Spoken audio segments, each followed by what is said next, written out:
Les frères d'armes décédés ne doivent pas être oubliés. Le commandant de la zone militaire de défense numéro 1 s'emploie régulièrement, en conformité avec son engagement, suivant les grandes orientations du président de la République, chef de l'État, chef suprême des armées, à manifester la solidarité dans l'amélioration des conditions de vie et d'études des orphelins de militaires décédés. Cette année encore, à l'orée de la rentrée scolaire, la coordination du district social de la zone militaire de défense numéro 1 était au chevet de ces âmes.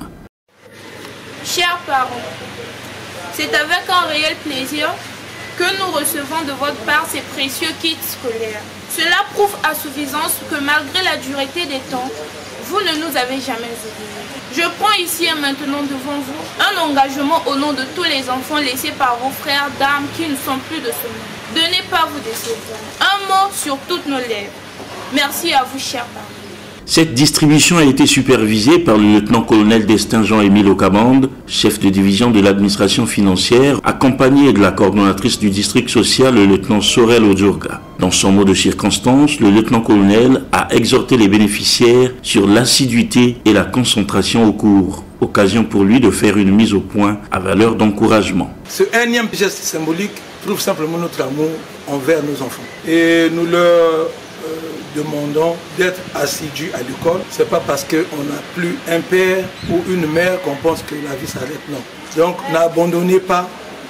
C'est dans la dureté, comme a dit l'enfant, que les choses parfois, les bonnes choses arrivent.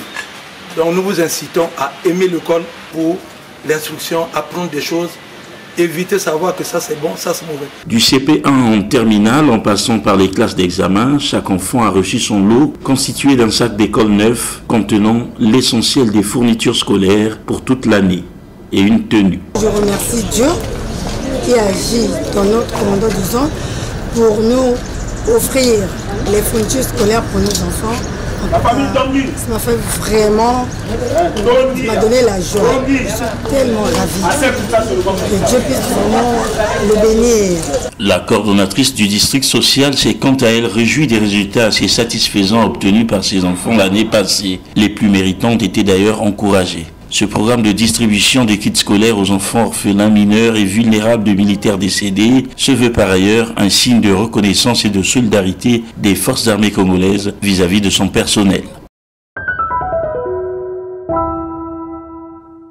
Du 4 au 7 novembre 2025, sous le très haut patronage du président de la République, son Excellence Denis Sassou Nguesso, le port autonome de Pointe-Noire accueille un double événement de référence du secteur maritime africain.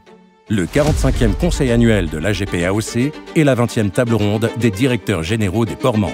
Pendant 4 jours, les grands acteurs du transport maritime de l'Afrique de l'Ouest et du Centre se réunissent à Pointe-Noire pour dialoguer, innover et bâtir ensemble l'avenir de la logistique portuaire régionale. Cette édition aura pour thème la valorisation durable et résiliente des infrastructures portuaires face aux défis économiques et environnementaux.